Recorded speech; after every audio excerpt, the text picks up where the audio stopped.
ദശകം 83 പൗണ്ഡ്രകവധവും വിവിധ വധവും. രാമേധ ഗോകുലഗതേ പ്രമദാ പ്രസക്തേ ഹൂതാനുപേത യമുനാ ദമനേ മദാന്തേ സ്വൈരം സമാരമതി സേവകവാദമൂഢോ ദൂതം നിയുങ്ക്ത തവ പൗണ്ഡ്രക വാസുദേവാ. രാമേ അഥ ഗോകുലഗതേ പ്രമദാ പ്രസക്തേ ഹൂത അനുപേത യമുനാ ദമനേ മദാന്തേ സ്വൈരം സമാരമതി സേവകവാദമൂഢ ദൂതം നിയുങ്ക്ത തവ പൗണ്ഡ്രകവാസുദേവ. രാമേ അഥ ഗോകുലഗതേ പ്രമദാ പ്രസക്തേ. ബലരാമൻ പിന്നീട് ഗോകുലത്തിലേക്ക് പോയി. അവിടെ ചെന്നിട്ട് പ്രമദാ പ്രസക്തേ ഗോപസ്ത്രീകളുമായി ജലക്രീഡയ്ക്ക് ഇച്ഛിച്ചുകൊണ്ട് ഹൂത അനുപേത യമുനാ ദമനെ ജലക്രീഡയ്ക്കായി ക്ഷണിച്ചപ്പോൾ യമുന അല്ലെങ്കിൽ കാളിന്തി വരാൻ വിസമ്മതിച്ചപ്പോൾ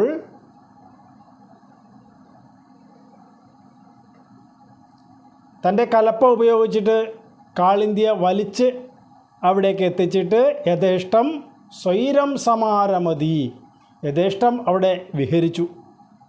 അങ്ങനെ ഇരിക്കെ സേവകവാദമൂഢ പൗണ്ഡ്രകവാസുദേവ. കരുഷം എന്ന് പറയുന്ന രാജ്യത്തെ രാജാവായിരുന്നു പൗണ്ഡ്രകൻ എന്ന പൗണ്ഡ്രകവാസുദേവൻ എന്ന രാജാവ്. അയാൾ സേവകവാദമൂഢ, സേവകന്മാരുടെ സ്തുതിയെല്ലാം കേട്ട് മൂഢനായിട്ട് ദൂതം നിയുങ്ക്ത തവ, അങ്ങയുടെ അടുത്തേക്ക് ഒരു ദൂതനെ പറഞ്ഞയച്ചു. ആദ്യം പറഞ്ഞത് ബലരാമൻ ഗോകുലത്തിലേക്ക് എത്തിയിട്ട് ഗോപസ്ത്രീകളോടൊപ്പം ജലക്രീഡ ചെയ്യുവാനായിട്ട് ഇച്ഛിച്ചുകൊണ്ട് കാളിന്തിയെ ക്ഷണിച്ചപ്പോൾ കാളിന്തി വരാതിരുന്നപ്പോൾ കലപ്പ കൊണ്ട് വലിച്ച് കാളിന്തിയെ കൊണ്ടുവന്ന് അവിടെ യഥേഷ്ടം ജലക്രീഡ ചെയ്തു.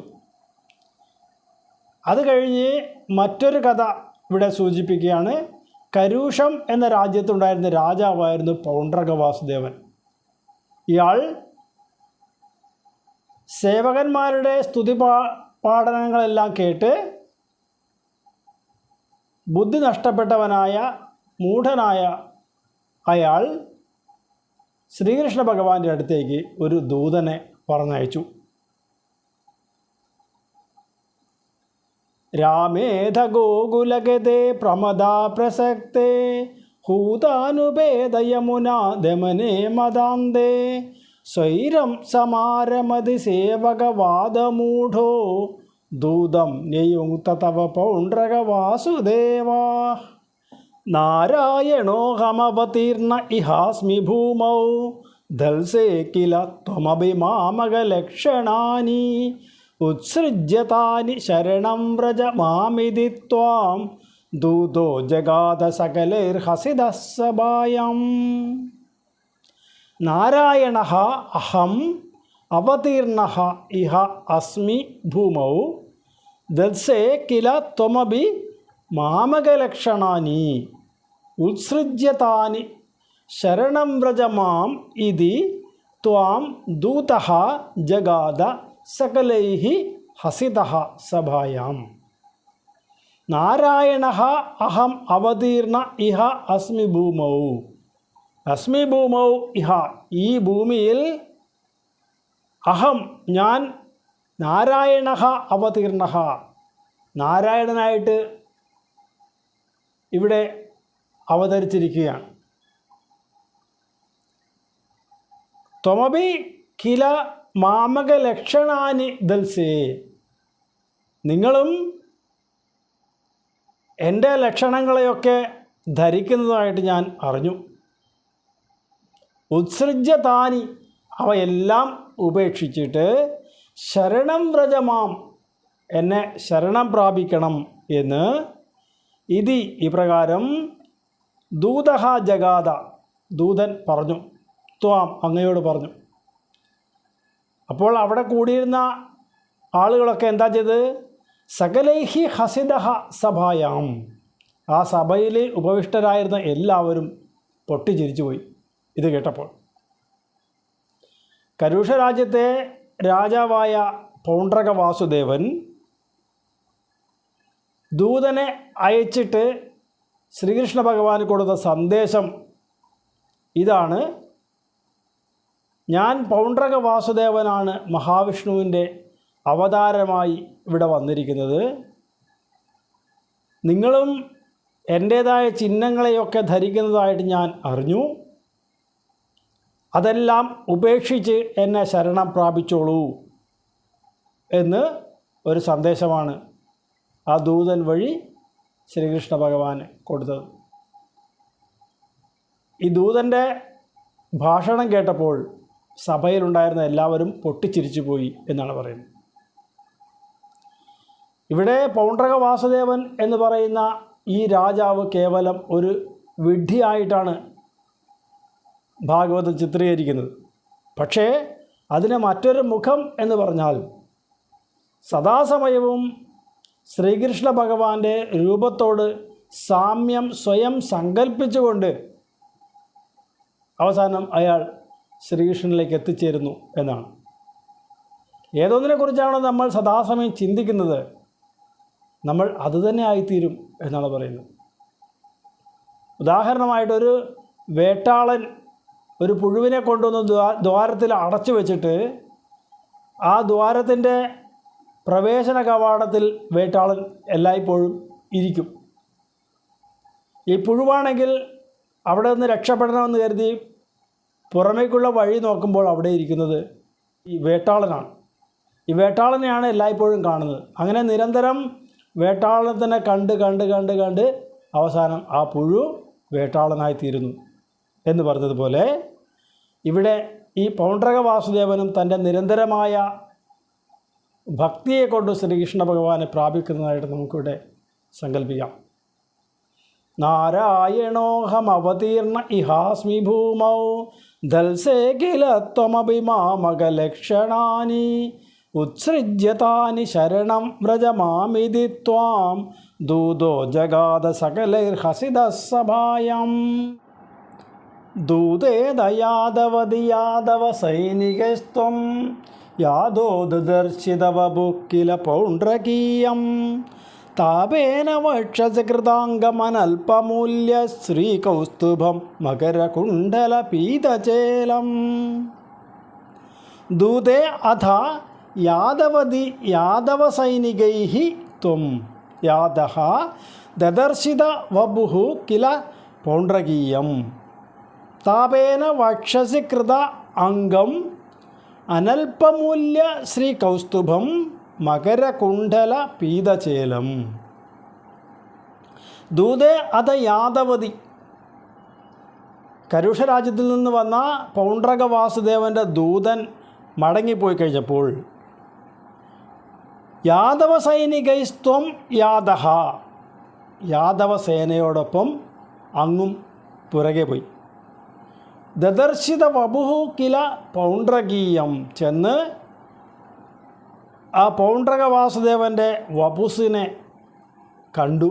എങ്ങനെയുള്ള വപുസായിരുന്നു? താപേന വക്ഷസി കൃത അംഗം, ചൂടുകൊണ്ട് മാറിടത്തിൽ പൊള്ളിച്ച ശ്രീവത്സം എന്ന് പറയുന്ന മറുകോട് കൂടിയതും, അനൽപമൂല്യ ശ്രീകൗസ്തുഭം, വളരെ വിലയേറിയ ഒരു രത്നത്തെ കഴുത്തിൽ ധരിച്ചുകൊണ്ട് അതിനെ ശ്രീകൗസ്തുഭം എന്നും ധരിച്ചുകൊണ്ട് മകരകുണ്ഡലങ്ങൾ തയ്യാറാക്കി അതെല്ലാം കാതിൽ അണിഞ്ഞവനായും പീതചേലം, മഞ്ഞപ്പട്ട് ഉടുത്തവനുമായും ഒക്കെയുള്ള ഒരു രൂപത്തെയാണ് അവിടെ ചെന്നപ്പോൾ കണ്ടത്. കരുഷ രാജാവായിരുന്ന പൗണ്ഡ്രക വാസുദേവൻ്റെ ദൂതൻ വന്ന്, ആ പൗണ്ഡ്രക വാസുദേവനാണ് വിഷ്ണുവിൻ്റെ അവതാരം, അത് ആ അവതാരത്തിൻ്റെ ചിഹ്നങ്ങളായിരിക്കുന്ന ശ്രീവത്സവം, കൗസ്തുഭവും, മകരകുണ്ഡലങ്ങളും, മഞ്ഞപ്പട്ടും എല്ലാം താങ്കളും അണിഞ്ഞിരിക്കുന്നു. അതെല്ലാം ഉപേക്ഷിച്ചിട്ട് എന്നെ വന്ന് ശരണം പ്രാപിക്കണം എന്ന് ദൂതൻ വന്ന് പൗണ്ഡ്രക വാസുദേവൻ്റെ ദൂത് അറിയിച്ചു.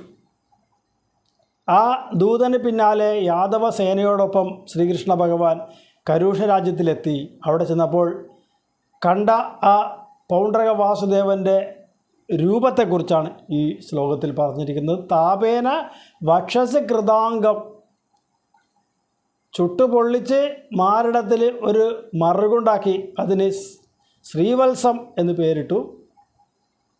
അനൽപമൂല്യ ശ്രീ കൗസ്തുഭം, വളരെ വിലയേറിയ ഒരു രത്നം എടുത്ത കഴുത്തിൽ അണിഞ്ഞിട്ട് അതിനെ കൗസ്തുഭം എന്ന് പേരിട്ടു. വലിയ മകരകുണ്ടലങ്ങൾ പണി കഴിപ്പിച്ചിട്ട് അതെല്ലാം എടുത്ത് കാതിൽ തൂക്കിയിട്ട് മഞ്ഞപ്പട്ടും ഉടുത്തുകൊണ്ട് ശരിക്കും ശ്രീകൃഷ്ണൻ്റെ രൂപത്തോട് സാമ്യമുള്ള ഒരു രൂപം ധരിച്ചുകൊണ്ട് അങ്ങനെ ഇരിക്കുന്ന ആ പൗണ്ഡ്രക വാസുദേവനെയാണ് ശ്രീകൃഷ്ണ ഭഗവാനും സേനയും എല്ലാം കണ്ടത്. ദൂതേതയാദവതി യാദവ സൈനികൈസ്ത്വം യാദോദർശിതവ പൂക്കില പൗണ്ഡ്രകീയം താപേന വക്ഷസി കൃതാംഗമനൽപമൂല്യ ശ്രീകൗസ്തുഭം മകരകുണ്ഡലപീതചേലം കാളായസം നിജസുദർശനമസ്യദോസ്യ കാലാനലോത്കരകിരേണ സുദർശനേന ശീർഷം ചകർത്തിതമർദിത ചാസ്യ സേനാം തന്മിത്രകാശിപശിരോപി ചകർത്തകാശ്യം കാളായസം നിജസുദർശനം അസ്യതഃ അസ്യ കാലാനലോത്കരകിരേണ സുദർശനേന ശീർഷം ചകർത്തിത മമർദിത ച അസ്യ സേനാം തന്മിത്രകാശിപ ശിരഃ അപി ചകർത്ത കാശ്യാം കാളായസം നിജ സുദർശനം അസ്യതഃ അസ്യ കാളായസം കാരിരുമ്പ് കൊണ്ട് ഉണ്ടാക്കിയ നിജസുദർശനം ഈ പൗണ്ഡ്രക വാസുദേവൻ്റെ സുദർശന ചക്രം അസ്യതഃ അതുകൊണ്ട് എറിഞ്ഞ ആ അസ്യ ശീർഷം പൗണ്ഡ്രകൻ്റെ ശിരസ് കാലാനലോക്കരകിരേണ സുദർശനേന കാലാഗ്നി ജ്വാലകൾ പൊഴിക്കുന്നതായ സുദർശന ചക്രം കൊണ്ട് ചകർത്തിത അറുത്തു അസ്യ സേനാം ച മർദിത മമർദിത ച അസ്യ സേനാം കരൂഷ രാജ്യത്തിലെ സേനയെയും അവൻ്റെ സൈന്യത്തെയും മുഴുവനും തകർത്തു ഭഗവാൻ. തന്മിത്ര കാശിപ ശിരഹ അയാളുടെ മിത്രമായിരുന്ന കാശി രാജാവിൻ്റെ ശിരസാവട്ടെ അപി ചകർത്ത കാശ്യാം അതിനെ കാശിയിലേക്ക് എത്തിച്ചും കൊടുത്തു.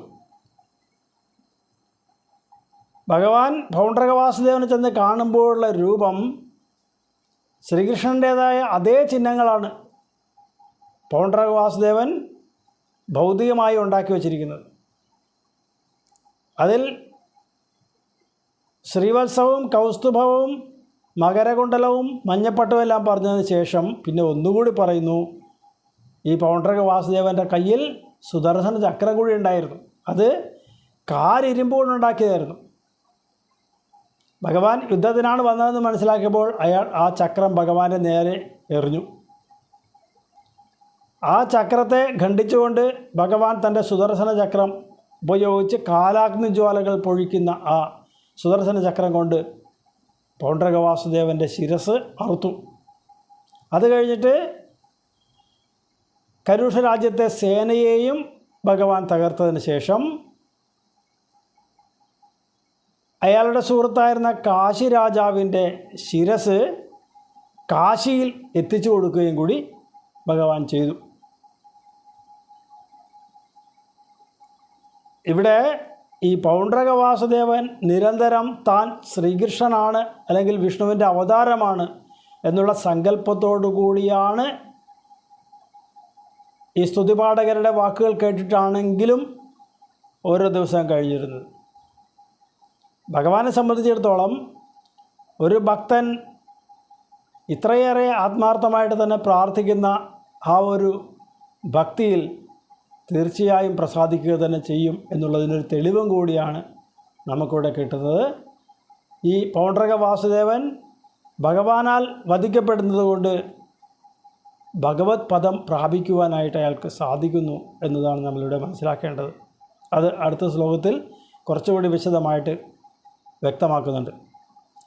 കാളായസം നിജ സുദർശനമസ്യതോസ്യ കാലാനലോത്കരകിരേണ സുദർശനേന ശീർഷം ചകർത്തിതമർദിത ചാസ്യസേനാം തന്മിത്രകാശിപശിരോപി ചകർത്തകാശ്യാം ജാള്യേന ബാലകഗിരാപി കിലാഹമേവ ശ്രീവാസുദേവ ഇതി രൂഢമതിശ്ചിരം സായുജ്യമേവ ഭവദൈക്യധിയാഗതോഭൂത് കോ നാമ കസ്യ സുഹൃതം കഥമിത്യവേയാത്. ജാള്യേന ബാലകഗിരാ അഭി കില അഹം ഏവ ശ്രീവാസുദേവ ഇതി രൂഢമതിഃ ചിരം സഹ സായുജ്യമേവ ഭവദ് ഐക്യധിയാ ഗതഃ അഭൂത് കഹ നാമ കസ്യ സുഹൃതം കഥം ഇതി അവേയാത്. ജാള്യേന ബുദ്ധിയില്ലായ്മയാലും ബാലകഗിര അഭി കുട്ടികളുടെ വാക്ക് കേട്ട്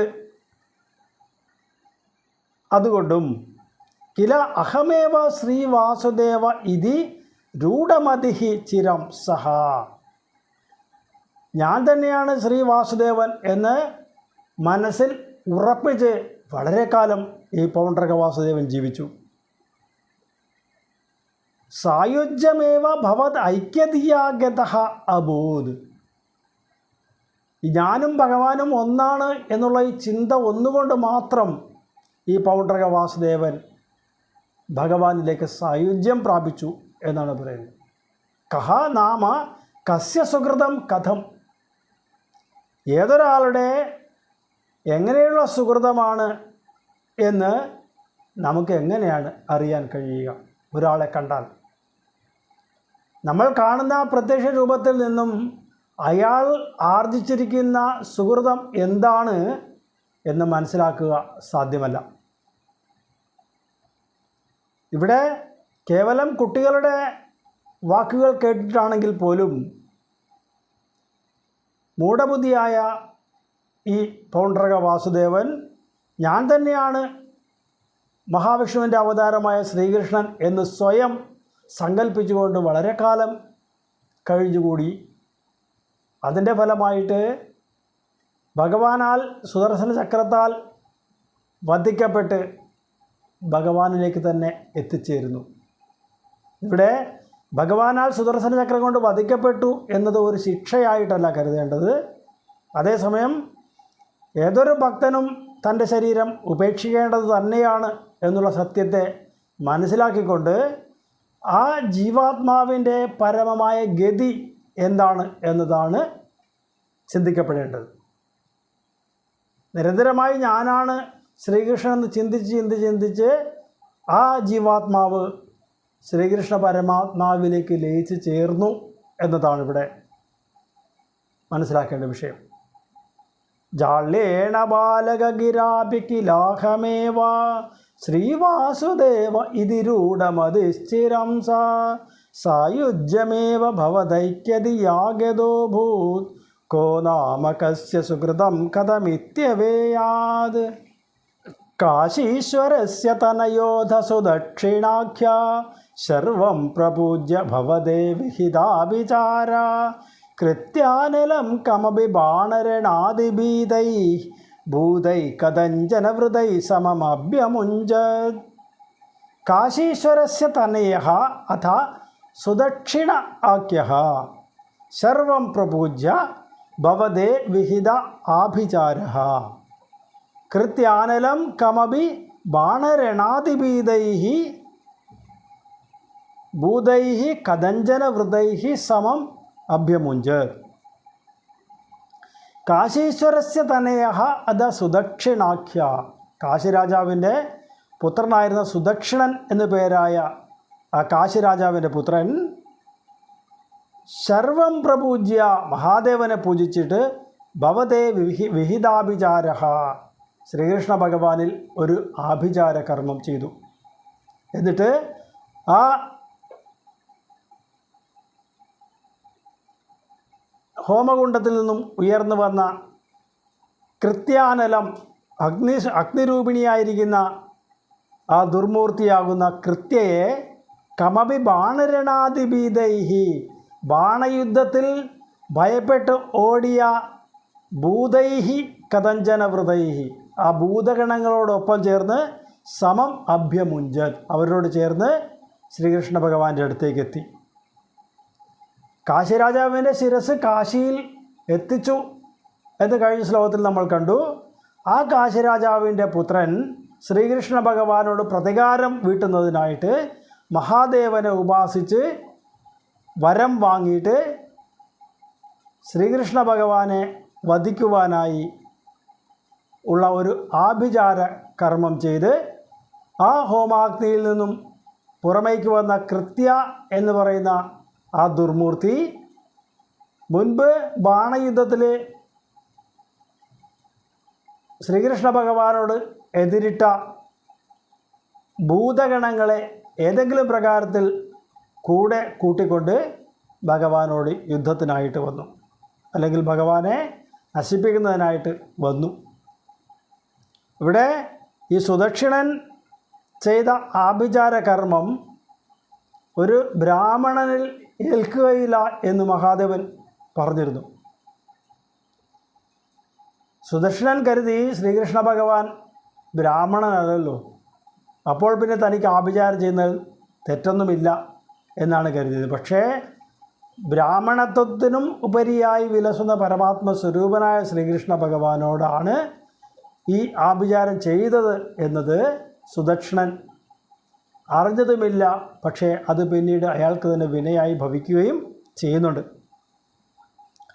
കാശീശ്വരസ്യ തനയോധ സുദക്ഷിണാഖ്യ സർവം പ്രപൂജ്യ ഭവതേ വിഹിതാഭിചാര കൃത്യാനലം കമപി ബാണരണാദിഭീതൈ ഭൂതൈ കഥഞ്ജനവൃതൈ സമമഭ്യമുഞ്ചത് താലപ്രമാണചരണാമഖിലം ദഹന്തീം കൃത്യാം വിലോക്യ ചകിതൈ കഥിതോപി പൗരൈഃ ദ്യൂതോത്സവേ കിമപി നോ ചലിതോ വിഭോത്വം പാർശ്വസ്തമാശു വിസസർജിത കാലചക്രം താലപ്രമാണചരണാം അഖിലം ദഹന്തീം കൃത്യാം വിലോക്യ ചകിതൈഃ കഥിതഃ അപി പൗരൈഃ ദ്യൂതോത്സവേ കിമപി നോ ചലിതഃ വിഭോ ത്വം പാർശ്വസ്ഥം ആശു വിസസർജിത കാലചക്രം.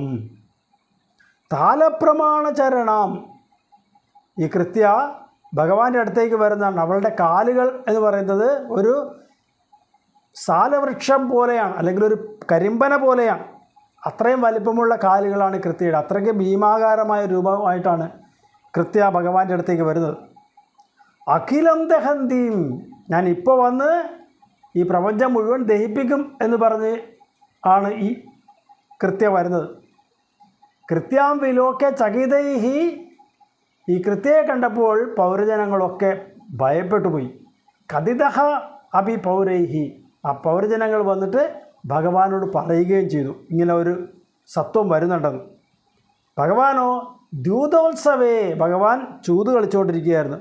കിമപി നോ ചലിതഃ വിഭോത്വം, ആ ഇരുന്ന ഇരിപ്പിൽ നിന്ന് ഭഗവാൻ അനങ്ങിയില്ല.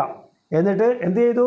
പാർശ്വസ്ഥം ആശു വിസസർജിത കാലചക്രം, തൻ്റെ അടുത്തുണ്ടായിരുന്ന സുദർശന ചക്രത്തെ പറഞ്ഞു വിട്ടു. ഈ കൃത്യ ഒരു ഭീമാകാരമായ ശരീരവും ധരിച്ചുകൊണ്ട് ഈ പ്രപഞ്ചം മുഴുവൻ ഞാനിപ്പോൾ ദഹിപ്പിക്കും എന്ന് പറഞ്ഞു വരുന്ന ആ രംഗം കണ്ട പൗരജനങ്ങൾ ഒക്കെ ഭയഭീതരായി ഭഗവാന്റെ അടുത്ത് വന്ന് പറഞ്ഞു. ഭഗവാനാണെങ്കിൽ ചൂത് കളിച്ചുകൊണ്ടിരിക്കുന്ന ആ ഇരിപ്പിൽ നിന്ന് അനങ്ങാതെ തൻ്റെ സുദർശന ചക്രത്തെ പറഞ്ഞയച്ചു എന്നാണ് പറയുന്നത്. താലപ്രമാണചരണാമഖിലം ദഹന്തീം കൃത്യാം വിലോക്യ ചകിതൈ കഥിതോപി പൗരൈഃ ദ്യൂതോത്സവേ കിമപി നോ ചലിതോ വിഭോത്വം പാർശ്വസ്തമാശു വിസസർജിത കാലചക്രം അഭ്യാപദത്യമിതധാംനി ഭവന്മഹാസ്ത്രേ ഹാ ഹേതി വിദ്രുതവതി ഖലു ഘോരകൃത്യ രോഷാസു ദക്ഷിണമദക്ഷിണചേഷ്ടിതം തം പുപ്ലോഷ ചക്രമപി കാശിപുരീമതാക്ഷീത് അഭ്യാപതതി അമിതധാംനി ഭവന്മഹാസ്ത്രേ ഹാ ഹാ ഇതി വിദ്രുതവതി ഖലു ഘോരകൃത്യ രോഷാത് സുദക്ഷിണം അദക്ഷിണചേഷ്ടിതം തം പുപ്ലോഷ ചക്രമപി കാശിപുരീം അഥാക്ഷീത് അഭ്യാപതതി അമിതധാംനി ഭവന്മഹാസ്ത്രേ ആ അഭ്യാപതതി പാഞ്ഞു വരുന്ന അമിതധാംനി ഭയങ്കര തേജസ്സോടുകൂടി പാഞ്ഞു വരുന്ന ആ ഭഗവാന്റെ സുദർശന ചക്രത്തെ കണ്ടപ്പോൾ ഹാ ഹാ ഇത് വിദ്രുതവതി ഖലു ഘോരകൃത്യ ഭയങ്കരിയായ ഘോരകൃത്യ ഭയങ്കരിയായ ആ കൃത്യ ഹാ ഹാ എന്ന് പറഞ്ഞിട്ട് തിരിഞ്ഞോടി. രോഷാത് അപ്പോൾ കോപിഷ്ഠയായ കൃത്യ എന്താണ് ചെയ്തത്? സുദക്ഷിണം അദക്ഷിണചേഷ്ടിതം ആ സുദക്ഷിണൻ്റെ അടുത്തേക്ക് ചെന്നു. എങ്ങനെയുള്ള സുദക്ഷിണാണ്? അദക്ഷിണചേഷ്ടിതം ദുഷ്കർമ്മങ്ങൾ ചെയ്യുന്നതായ ആ സുദക്ഷിണൻ്റെ അടുത്തേക്ക് തന്നെ ചെന്നിട്ട് തം പുപ്ലോഷ അയാളെ ദഹിപ്പിച്ചു. ചക്രം അഭി കാശിപുരിയും അതാക്ഷീത് സുദർശന ചക്രം ചെന്ന് കാശിപുരിയെ വെന്ത് വെണ്ണീറാക്കുകയും ചെയ്തു. ഉഗ്രമായ തേജസ്സോടുകൂടി തൻ്റെ അടുത്തേക്ക് പാഞ്ഞു വരുന്ന സുദർശന ചക്രത്തെ കണ്ട കൃത്യ, ഭയങ്കരിയായ കൃത്യ ഹാ ഹാ എന്ന് പറഞ്ഞ് കരഞ്ഞുകൊണ്ട് പിന്തിരിഞ്ഞോടി. അപ്പോൾ തന്നെ പറഞ്ഞയച്ച ആ ദുഷ്കർമ്മങ്ങൾ ചെയ്യുവാൻ യാതൊരു മടിയുമില്ലാത്തതായ ആ സുദക്ഷിണനെ കോപത്തോടുകൂടി കൃത്യ ചെന്ന് സംഹരിച്ചു. അത് കഴിഞ്ഞ് ഭഗവാൻ അയച്ച സുദർശന ചക്രം അത് കാശിപുരിയെ ഒന്നാകെ ദഹിപ്പിക്കുകയും ചെയ്തു. ഭഗവാൻ സുദർശന ചക്രം അയച്ചത് കൃത്യയെ വധിക്കുവാൻ വേണ്ടിയായിരുന്നു. പക്ഷേ ആ കൃത്യ പിന്തിരിഞ്ഞോടിക്കഴിഞ്ഞപ്പോൾ പിന്നീട് അവളെ എതിരിടേണ്ടതില്ല എന്ന് മനസ്സിലാക്കിക്കൊണ്ട് ആ സുദർശന ചക്രം കാശിപുരിയെ ദഹിപ്പിച്ചിട്ട് തിരികെ ഭഗവാന്റെ അടുത്തേക്ക് പോകുന്നു.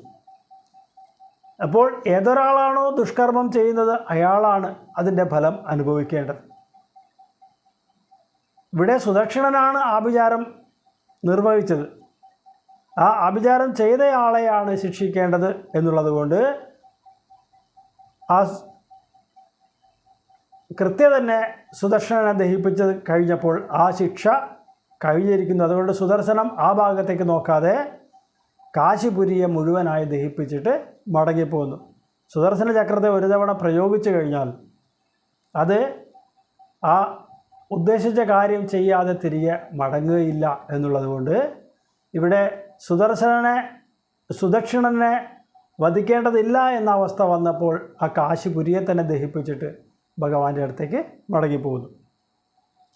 അഭ്യാപദത്യമിതധാംനി ഭവന്മഹാസ്ത്രേ ആഹേതി വിദ്രുതവതി ഖലു ഘോരകൃത്യ രോഷാസു ദക്ഷിണമദക്ഷിണചേഷ്ടിതം തം പുപ്ലോഷചക്രമപി കാശിപുരീമതാക്ഷീത്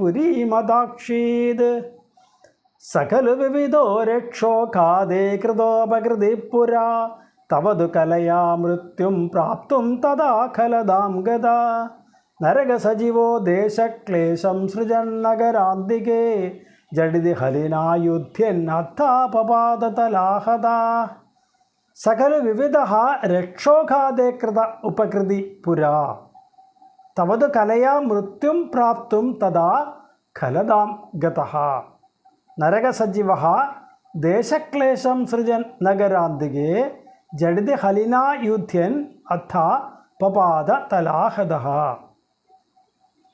സകല വിവിധ ആ വിവിധൻ എന്നുപേരായ വാനരൻ രക്ഷോഘാതേ കൃത ഉപകൃതി പുരാ ശ്രീരാമ അവതാരത്തിൽ ശ്രീരാമനെ സഹായിക്കുന്നതിനായിക്കൊണ്ട് ആ രാക്ഷസന്മാരെയൊക്കെ വധിക്കാനായിട്ട് ചെന്ന ആ വിവിധൻ തവതു കലയാ മൃത്യും പ്രാപ്തും, അങ്ങയുടെ അംശാവതാരത്തെ കൊണ്ട് മൃത്യു കിട്ടണം എന്ന് ആഗ്രഹിച്ച് കൊണ്ടായിരിക്കാം തഥാ ഖലതാം ഗതഃ, അവൻ ഒരു ദുഷ്ടനായി ഭവിച്ചിട്ട് നരകസജീവ ദേശക്ലേശം സൃജൻ നഗരാന്തികേ, ആ നരകൻ എന്ന് പറയുന്ന അസുരൻ്റെ സജീവനായി മന്ത്രിയായിട്ട് ദേശവാസികളെയൊക്കെ ക്ലേശിപ്പിക്കുന്നവനായിട്ട് വന്ന് നഗരാന്തികെ ജഡിതി ഹലിന യുദ്ധ്യൻ അഥ, ആ ദ്വാരകയുടെ സമീപത്തുള്ള നഗരത്തിൽ വന്നിട്ട് ബലരാമദേവനുമായി യുദ്ധം ചെയ്തു. എന്നിട്ട് ബലരാമദേവൻ്റെ കൈകൾ കൊണ്ടുള്ള അടി ഏറ്റിട്ട് പപാത വീണു പോവുകയും ചെയ്തു. അയാൾ വധിക്കപ്പെടുകയും ചെയ്തു. ശ്രീരാമാവതാരത്തിൽ സീതാന്വേഷണത്തിനായിട്ട് പോയ വാനരന്മാരുടെ കൂട്ടത്തിൽ ഉണ്ടായിരുന്ന പ്രധാനിയായിരുന്നു വിവിധൻ. ഇത്രയെല്ലാം ഉപകാരം ഭഗവാനായിക്കൊണ്ട് നിർവഹിച്ച ഈ വിവിധന് അവസാനമായപ്പോൾ ഒരാഗ്രഹം, ഭഗവാന്റെ അംശാവതാരത്തിൻ്റെ കൈകൾ കൊണ്ട് മരിക്കണം. ഭഗവത്പദം നേടുവാനുള്ള ഒരു ഉപായം തന്നെയാണ് ഭഗവത് അംശം കൊണ്ട് കൊല്ലപ്പെടുക എന്നുള്ളത്. അപ്രകാരം ഒരു ആഗ്രഹമായിക്കൊണ്ടായിരിക്കാം ഈ വിവിധൻ നരകാസുരൻ്റെ മന്ത്രിയായി വന്ന് ജനങ്ങളെയൊക്കെ പീഡിപ്പിച്ചു തുടങ്ങി. അങ്ങനെ ഇരിക്കുന്ന സമയത്താണ് നഗരാന്തികെ, ആ ദ്വാരകാപുരിയുടെ അടുത്ത് വെച്ചിട്ട് ഹലിന യുദ്ധ്യൻ ബലഭദ്രരുമായിട്ട് ഏറ്റുമുട്ടി തലാഹതഹ, ആ ബലഭദ്രയുടെ കൈകളെ കൊണ്ട് അടിയേറ്റിട്ട് പപാത അദ്ധാപപാത, ശരിക്കും വീണു പോവുകയും ചെയ്തത്. അപ്പോൾ ഭഗവാന്റെ അംശാവതാരമായ ബലരാമൻ്റെ കൈകളാൽ വധിക്കപ്പെട്ടതുകൊണ്ട് അയാൾക്കും സായുജ്യം ലഭിക്കും എന്നുള്ള സങ്കല്പത്തോടു കൂടിയാണ് ഇവിടെ മേൽപ്പത്തൂർ ഇപ്രകാരം ചിന്തിച്ചുകൊണ്ടായിരിക്കാം വിവിധനും ദുഷ്ടനായി ഭവിച്ചത് എന്ന് പറയുക. സകലു വിവിധോ രക്ഷോ ഖാദേ കൃതോപകൃതി പുരാ തവതു കലയാ മൃത്യും പ്രാപ്തും തഥാ ഖലതാം ഗതാ നരകസജീവോ ദേശക്ലേശം സൃജൻ നഗരാന്തികേ ജഡിതി ഹലിനാ യുദ്ധ്യൻ അദ്ധാപപാദതലാഹതാ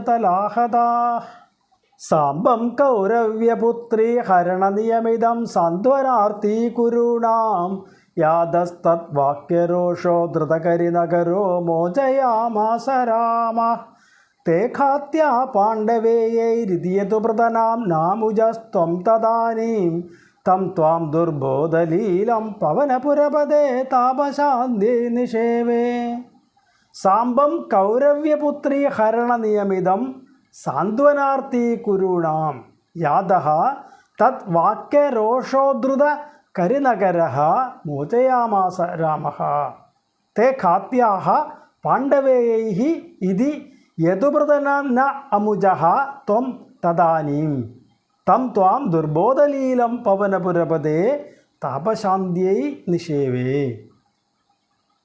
സാംബം കൗരവ്യപുത്രീ ഹരണനിയമിതം. ശ്രീകൃഷ്ണ ഭഗവാന് ജാമ്പവതിയിലുണ്ടായിരുന്ന പുത്രനായിരുന്നു സാംബൻ.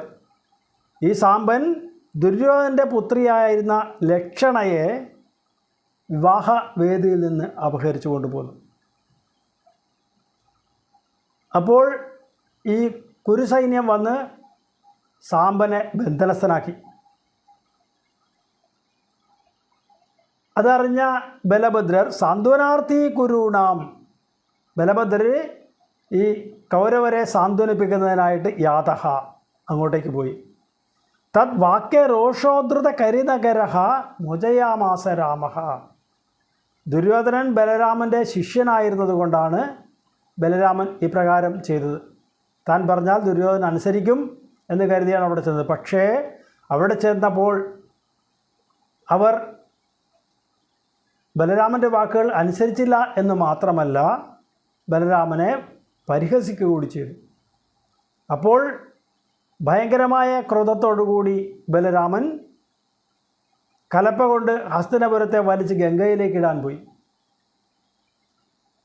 അത് കണ്ടപ്പോൾ കൗരവാദികൾക്ക് മനസ്സിലായി ഇനി ബലരാമനോട് ഇടഞ്ഞു നിന്നാൽ തങ്ങളുടെ നിലനിൽപ്പ് തന്നെ ഇല്ലാതാകുമെന്ന് മനസ്സിലാക്കിയ അവർ ഓടിവന്ന് ബലരാമൻ്റെ കാൽക്കൽ വീണ് സാമ്പനെ തിരികെ നൽകി മോചിപ്പിച്ചു. അപ്പോൾ തേ ഖാത്യ പാണ്ഡവേഹി ഇത് യദുപ്രതന ന അമുജഹ ത്വം. ആ കൗരവന്മാരോട് ആ സമയത്ത് യുദ്ധം ചെയ്യുന്നതിനായിട്ട് യാദവ സൈന്യത്തെ ഭഗവാൻ അയച്ചില്ല. എന്തുകൊണ്ടായിരിക്കാം? ഒരു പക്ഷേ പാണ്ഡവന്മാരെ ഉപയോഗിച്ചുകൊണ്ട് കൗരവരെ ഇല്ലായ്മ ചെയ്യാം എന്ന് കരുതിയിട്ടായിരിക്കില്ലേ ഭഗവാനെ അങ്ങ് യാദവ സൈന്യത്തെ അപ്പോൾ അയക്കാതിരുന്നത് എന്നുള്ള ഒരു ചോദ്യമാണ് മേൽപ്പത്തൂർ ഇവിടെ ചോദിക്കുന്നത്. തം ത്വാം ദുർബോധലീലം പവനപുരപതേ. ഭഗവാന്റെ ലീലകളെ ആർക്കാണ് മനസ്സിലാക്കാൻ സാധിക്കുക? അതുകൊണ്ട് അപ്രകാരമുള്ള അല്ലയോ ഗുരുവായൂരപ്പ, അങ്ങ് താപശാന്തിയെ നിഷേവേ, എൻ്റെ ദുഃഖങ്ങൾ തീരുവാനായി ഞാൻ അങ്ങയെ ശരണം പ്രാപിക്കുന്നു, ഞാൻ അങ്ങയെ ഭജിക്കുന്നു. സാംബം കൗരവ്യപുത്രീ ഹരണ നിയമിതം സാന്ത്വനാർത്ഥീ കുരുണാം യാദസ്തദ്വാക്യരോഷോ ധൃതകരിനകരോ മോചയാമാസ രാമ. തേ ഖാത്യാ പാണ്ഡവേയൈരിതിയതു പ്രതനാം നാമുജസ്ത്വം തദാനീം തം ത്വാം ദുർബോധലീലം പവനപുരപദേ താപശാന്ത്यै നിഷേവേ.